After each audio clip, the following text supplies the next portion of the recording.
Hello, welcome and welcome back to this channel. My name is Nekesa. If you're new here and you didn't know me before, now you do. Please subscribe so that you can be part of this family. Like and comment in the comment section after you have watched the video what you have learned and what you want to learn. So in this channel, we talk about sign language and deafness and all things around hearing impairment. In this video, we are going to talk about the code of ethics of interpreters and those challenges they face when they are doing their jobs as interpreters.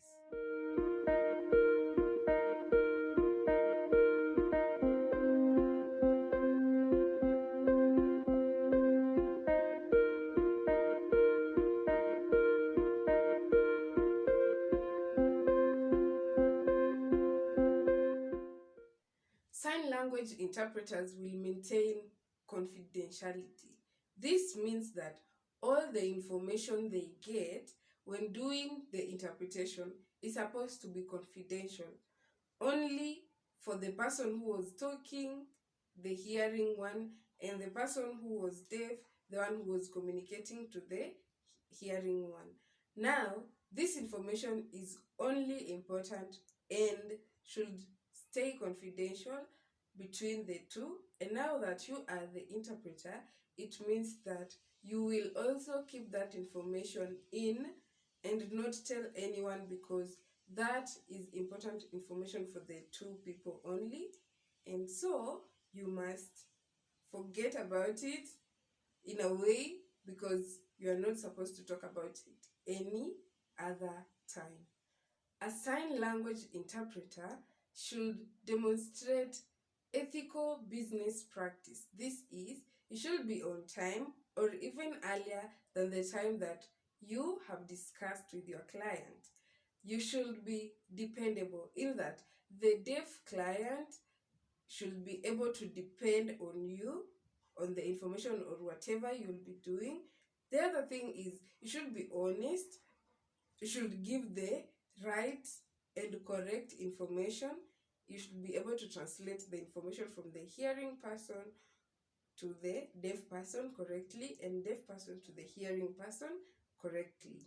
Another thing is, you should be able to charge a reasonable amount of fee, in that you're not supposed to charge a lot of money so that the organization that has tackled you to that task or the deaf client will not be able to pay. A sign language interpreter should not cancel, advise, or inject personal opinions in the information that is being translated from one person to another. This is because you are there to get the information for them to understand. So when the deaf person is communicating to the hearing person, all you need to do is interpret the information you are getting from the deaf person to the hearing person. Even if you know what they are giving, the information they are giving is wrong, all you need to do is get the information from the deaf person to the hearing person without advising, canceling, or even injecting your own opinions in them.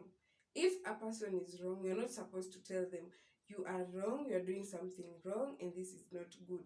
All you are there for is interpreting, which is taking information from sign language and putting it into hearing or written or oral language for the hearing person to understand, and vice versa. A sign language interpreter should strive for further knowledge by encouraging yourself or going to meetings, workshops, and interacting with colleagues who are professionals in interpretation, and also reading materials that are current about different things, because when you're going to do an interpretation in a place, you are supposed to know about the current things that are going on, and you should also know the signs for those things. So further information or further knowledge for an interpreter is so crucial. A sign language interpreter should maintain respect for the client, even if the sign language interpreter is older than the client who is deaf or even hearing, who wants to communicate with the deaf person. You should always maintain respect. You have to respect this person because he or she is your client. Always respect your client. Another thing is a sign language interpreter should always maintain distance, should always maintain social distance or professional distance. This is because you're supposed to be a person who is interpreting and the other person is supposed to be your client. So being professional between the two of you will help you go far because you'll be giving the information in the right way. There will be no hindrance, there will be no barriers for you to give the correct information to the other person.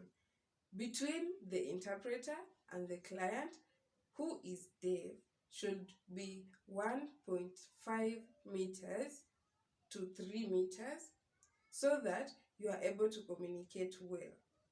So professional distance is very important between the client and the interpreter.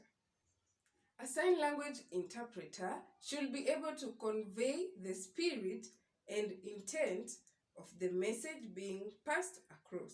So if the deaf person is signing in anger, when you are translating, when you are interpreting, not translating, when you are interpreting the message, you should also interpret it showing anger, because the client is very angry. When you are portraying the message in a soft way or in a casual way, the intent of the message will be lost. So if the client is happy and giving the message in a happy way, then as an interpreter, you are supposed to give the information to the other person with happiness, the same way the client is doing. Now we are going to talk about the challenges that sign language interpreters face. The first one is low payment. Being an interpreter means that you'll be standing or sitting for longer times and your hands should always be here because you are interpreting to different people and you need to be very fast because some people talk very fast and others slow. So for you to interpret well, you need to be fast for the fast talkers. Yes, interpretation is so hard. So you need to be paid a good amount of money, of which we are not, no. The sign language interpreters are not paid enough for the work that they do. Sign language interpreters are overworked. Some sign language interpreters work or interpret for more than 3 hours continuous. So for a normal person, the body won't take the pressure, but because you are an interpreter and you need to be there, then you are supposed to work the way your client wants you to. Another challenge is sign language vocabulary is limited. Then some complex or abstract vocabularies are so hard for the deaf people to understand. So for other words which have no equivalent sign for the deaf, then you're supposed to finger spell for them.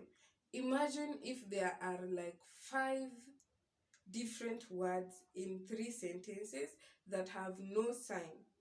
You will have to be signing.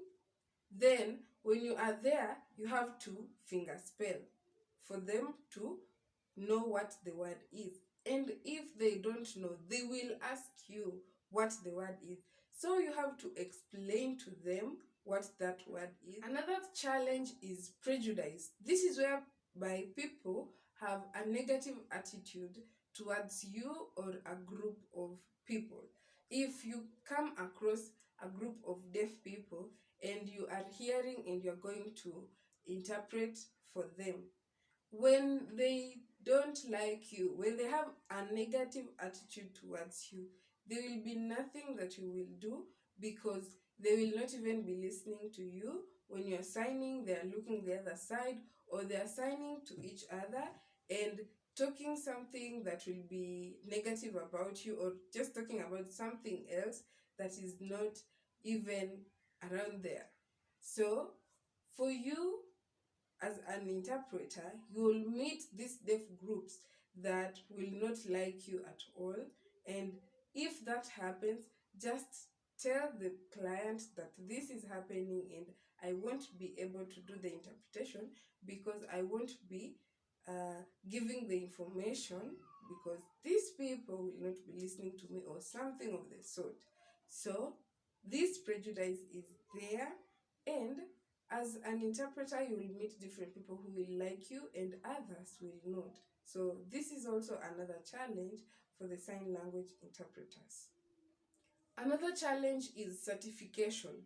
So there are so many interpreters who have no certificates for interpretation. They do the work, yes, they can do it very well, yes, but they do not have the certification, the correct level certification for the interpretation job. Another challenge is that there are many terminologies that have come up that are so new and have no sign. So for example, when COVID came, there was no sign for COVID, and now there is. And so when an interpreter goes to a place and the person is talking about COVID, you will have to finger spell and then explain what COVID is for them to understand. But every time you are talking about COVID, you will have to finger spell. So that is also a challenge. It is not for COVID alone, but for every new term that come up. And also, if you've gone to a place and you don't know the meaning of that word, then you will have to finger spell for the people to understand, which is a very big challenge. This has been an awesome lesson about the code of ethics of the interpreters, and also we have talked about the challenges that the interpreters face when doing their work.